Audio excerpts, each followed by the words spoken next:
Google pela palavra maconha atingiram níveis recordes no Brasil. Segundo o Google Trends, junho foi o mês com o maior volume de buscas relacionadas à maconha nos últimos 5 anos. Por 6 votos a 3, o Supremo Tribunal Federal finalizou, na última semana, o julgamento que descriminalizou o porte de maconha para uso pessoal.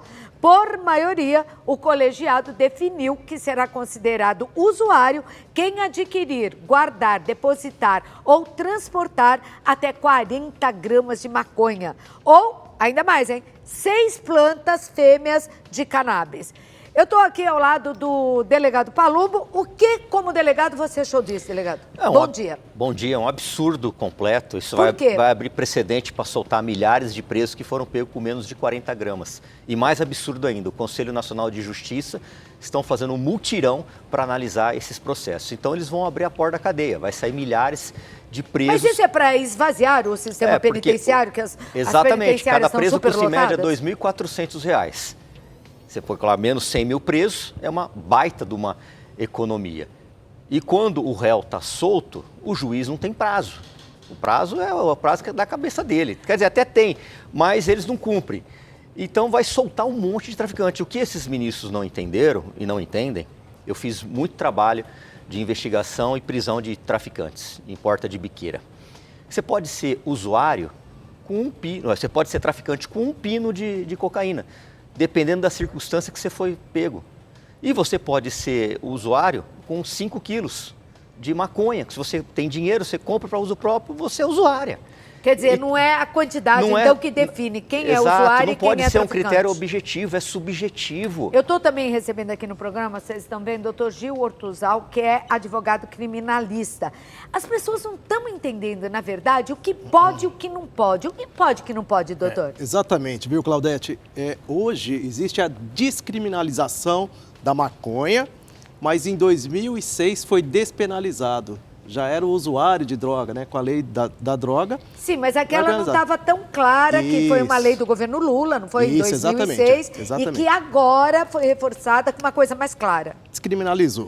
Só que isso é uma decisão do Supremo Tribunal Federal que vem protagonizando algo que não é função dele, desde há 9 anos está em julgamento, suspende a pauta, e agora eles julgaram um caso específico, isolado, de um detento com 3 gramas de maconha. É só isso, não é lei. Descriminalizou, é um papel que o STF está fazendo, o Judiciário está fazendo, e que não é função dele. A função é do legislador. Não é função, por que está fazendo? Eles usurparam a função do Congresso Nacional. Existe deputados e senadores têm que fazer lei. Eles usurparam essa função e fizeram essa decisão. E vocês vão ficar calados? Não, já tem um projeto de lei, uma PEC, que já passou no Senado, agora está na Câmara dos Deputados. Exatamente. E nós vamos aprovar para reverter essa decisão esdrúxula. Isso foi um erro, eles não têm noção do perigo que isso representa para a sociedade. Agora, isso já está valendo, doutor Ortuzal? Já está valendo. Essa decisão do Supremo Tribunal Federal... Está valendo. Se uma pessoa for pega com 40 gramas de maconha, não vai presa. Se tiver caracterizado ali como usuário, até 40 gramas, não vai preso. É usuário, não vai preso. Mas ele pode fumar essa maconha em qualquer lugar? Não pode, é proibido. Só que agora não é mais uma questão penal, é uma questão administrativa apenas. O que isso quer dizer? É a mesma coisa do cigarro. Tem lugar que é proibido fumar, lugar fechado, um restaurante, você não pode. E a maconha tem a mesma finalidade. Meu Deus do céu, que confusão! 40 gramas dá para fazer 133 cigarros de maconha. Exatamente. Nossa, dá para vender e virar traficante. E se pegar o traficante agora vai ficar com 39 gramas. Eu vou ficar 40, eu vou preso. 39 eu não vou. É absurdo. E se pegar uma maconha de qualidade como a Skunk, faz R$4.000 com 40 gramas. Exatamente, doutor. É muita. R$4.000 com 40 gramas. 40 gramas. O que está errado em tudo isso, na sua opinião, como advogado criminalista, e vendo a sociedade brasileira como um todo?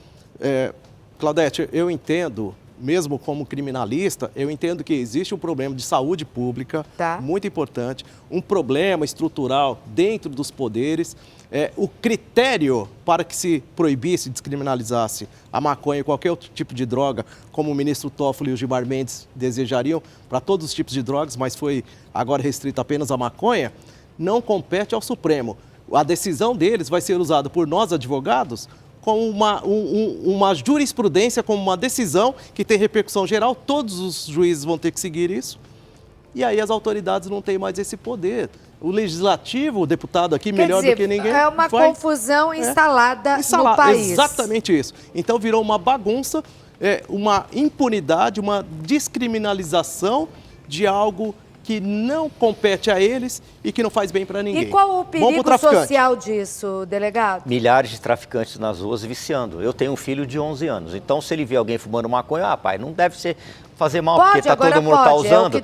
Isso é um absurdo, Claudete. E já tem deputado que entrou para anistiar todos os presos que foram pegos com 40 gramas de maconha. Exatamente. E você disse que está sendo feito um mutirão. Por isso que eu falo que tem muito deputado e senador que defende bandido. Você vai soltar milhares de traficantes. Esses traficantes vão para a rua para cometer crime, para traficar. Só que agora eles vão saber, não, eu vou ficar só com 100 cigarrinhos, que dá menos de 40 gramas, vou ficar com a minha bolsinha, vou ficar vendendo. E depois eu vou lá na frente do juiz e falo que eu sou usuário, que sou dependente químico. Exatamente. E saio.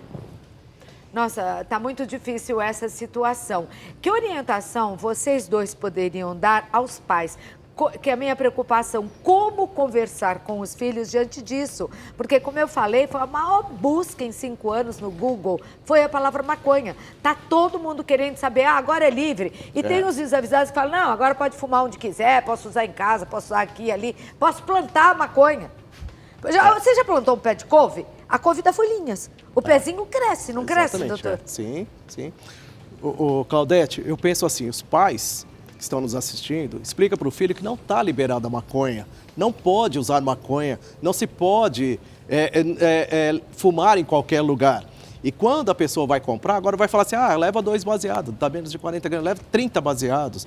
Então isso tem que ser muito bem explicado para os adolescentes, para... Que são as maiores vítimas. As maiores vítimas. Vai preso sim, como o doutor falou, um pino de cocaína pode levar a pessoa à prisão, um baseado pode levar à prisão. Se ele comercializar... De que maneira? De que maneira? Vou dar um exemplo bem simples. Você pega um baseado e tem uma pessoa que é viciada, porque a maconha vicia, e ela está fissurada pela droga. Você vai lá e fala o seguinte, olha, eu te dou esse baseado em troca do seu celular.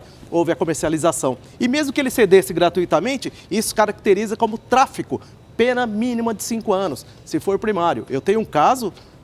não posso falar nomes, mas assim, eu tenho um caso de um cliente, filho de uma família muito bem estruturada, que fez esse tipo de transação, pegou 5 anos e 6 meses porque ele já tinha um antecedente. E aí é uma outra situação. Olha então, o perigo. Cuidado. Qual a sua orientação para o pessoal de casa, delegado Palumbo? Olha, fiscalize. Se você tiver adolescentes como eu tenho em casa, fiscalize sua criança. Olha que se ela está tendo a mochila, o cheiro, o odor. A maconha, ela causa esquizofrenia, demência. Não serve, não é bom. E aí eles ficam com a desculpa esfarrapada, não, para fins terapêuticos. Qual é a medicinal. terapia? Não, geralmente a criança tem epilepsia. O cannabis, às vezes, exatamente. Mas são em gotas. Mas é são outra gotas. História. Exatamente. Princípio ativo o que eles querem, na verdade, é ficar fumando sem ser incomodado pela polícia, sustentando o crime organizado cada vez que eles vão na porta de uma biqueira e dá R$10. Aí eles falam, não, vamos legalizar porque aí o Estado arrecada. Mentira, porque só em um ano o Brasil deixa de arrecadar 10 bilhões de reais por causa do contrabando de cigarro. Então, aquele playboy, o milionário, ele vai comprar maconha no shopping, se for legalizado. Mas aquele morador de periferia, o mais simples, ele vai comprar na biqueira, que o preço é muito mais acessível e lá vai vender de tudo. Nossa, olha o perigo instalado. Eu queria agradecer, doutor Gil Ortuzal, muito obrigado pela presença. Vamos voltar nesse assunto. Tá bom. Eu quero a sua opinião de caso também, quero a sua participação. Eu queria colocar no ar o...